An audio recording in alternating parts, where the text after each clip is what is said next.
conversation you had with Coach Pratt, you still have that? You listen to that now every day? You talked about putting you on headsets and giving you the talk. Oh yeah, it was good. He won the box this week, so it was a little different from him being on the sideline. But we came off every series and communicated, so it's pretty good. What's the biggest adjustment for you when he's upstairs as opposed to down on the sideline with you? It wasn't too much of a difference. Is that I just couldn't physically see him every time. But every time I came to the sideline, we had one of the equipment managers who had a headset just for me. And so when I come on the sideline, I just take my towel and my headset and just sit there and talk to him. He'd tell me what he's seeing. And it's different. He's getting that aerial view, so he's been able to see everything on the field, be able to see if I'm missing anything and let me know, hey, keep it going or whatever it is. And Coach Smith was really just kind of like my guy who I was with every time I came off the sideline, just encouraging me, telling me, hey, this is what this is. Coach, Coach Craddock saw this, and then I talked to Coach Craddock, and we just go from there. But I think it was a really smooth transition from him going up into the box. In what ways does that help you as a quarterback? I think it's just, because he's seeing things that I can't see. When you're out there, you're just seeing everything from a level view, and he's getting up top and being able to see. And I think it really helped him as far as, being able to see what he wanted to call and different things like that, too. So just that view and being able to come off to the sideline and hear what he's saying, I think it helped us. Coach Morris was talking about Temple holding Memphis to 12 points. 12.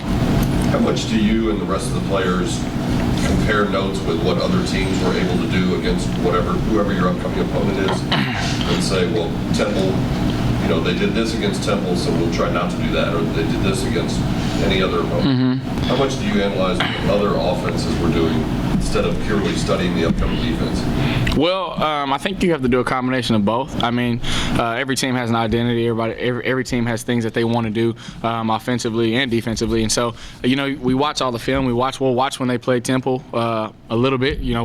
They run a lot different offense than we do, but we'll watch the games that they played, and we'll see what they want to do defensively, and we'll see what things worked against them. We'll see what things that we want to do, we think will work against them.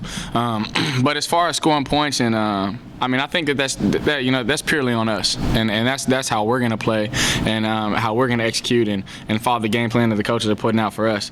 We'll look at some scores and we'll see that, but when it comes down to putting the things on the field, putting the product on the field and producing, we leave that purely up to us and not to any other team. What was the biggest difference against Navy? You guys started with 3-3 and outs. Mm-hmm. You had 2 this game, and after your second one, you got took off.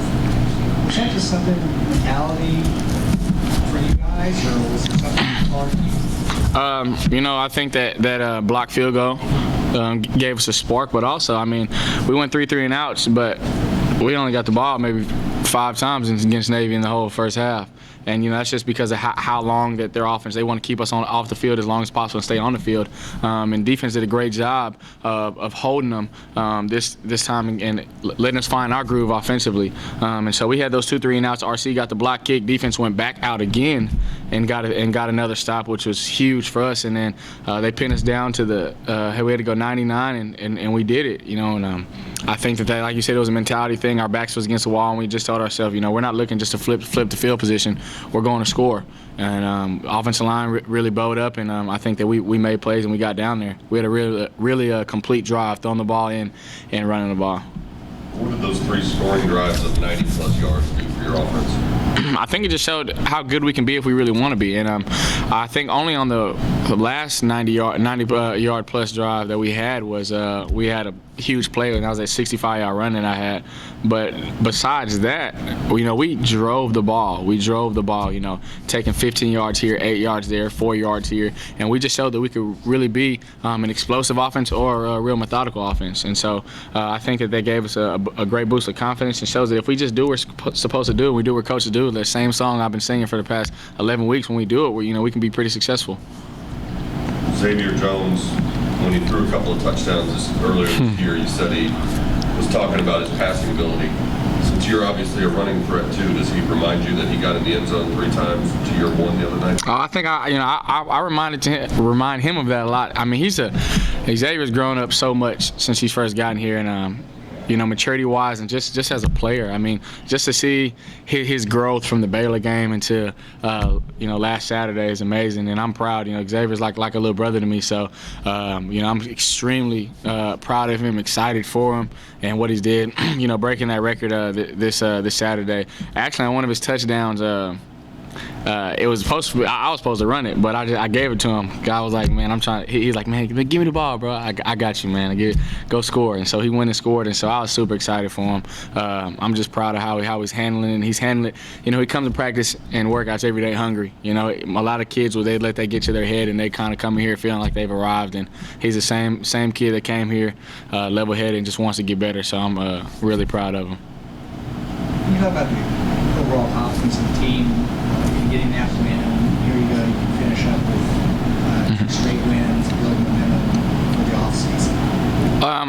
I think that we're feeling pretty confident. I think we feel good, but at the same point in time, we know that we have a lot of work to do, and we've left a lot of stuff on the field. So I think more than confident, I think we're hungry. I think that we have a huge hunger to want to practice hard this week, to send these seniors out right, to give these coaches what they deserve, to give ourselves what we feel like we deserve, and that's another win, and that's just go out on the field, go out this Saturday and give it everything we have. And so I mean, we have a confidence about us. I know defense does from the showing that they had. Offense, we have a confidence about ourselves, and I think even more than that, we have a certainty that if we do what we're supposed to do, that we're certain that we can make plays and we can be successful. You talked after the North Texas game about the excitement of the first win. This week it was the excitement of the first conference win. Mm-hmm. What would a road win mean for you? Oh, it'd be huge because we've been close. I mean, we've been close, and we had TCU on the ropes with down 5. We had a huge chance. At Houston, when we were making plays right before the halftime, but this road win would be huge. I think that really catapulted us, from a team that was ranked 13 at some point in time, and it's still the same team. They have the players and they have the confidence, and they're hungry too. Their backs against the wall. So I think this road win would be huge for our program, huge for these seniors, and I think it would really catapult us into the offseason. What's the biggest challenge Memphis' defense presents, or the thing that impresses you the most? Memphis' defense. I think they're an athletic bunch, and if you watch them when they played against Ole Miss, they were flying around. They had a lot of confidence, and like I said, they're a real athletic bunch, and they're going to come down. I mean, last year that's just one thing that Memphis has. They're a lot like South Florida in the aspect that they have a lot of good athletes that are they're gonna swarm to the ball and they're gonna hit you hard. So I think that's what jumped off the tape as far as their athleticism. Anything else? Thanks very much.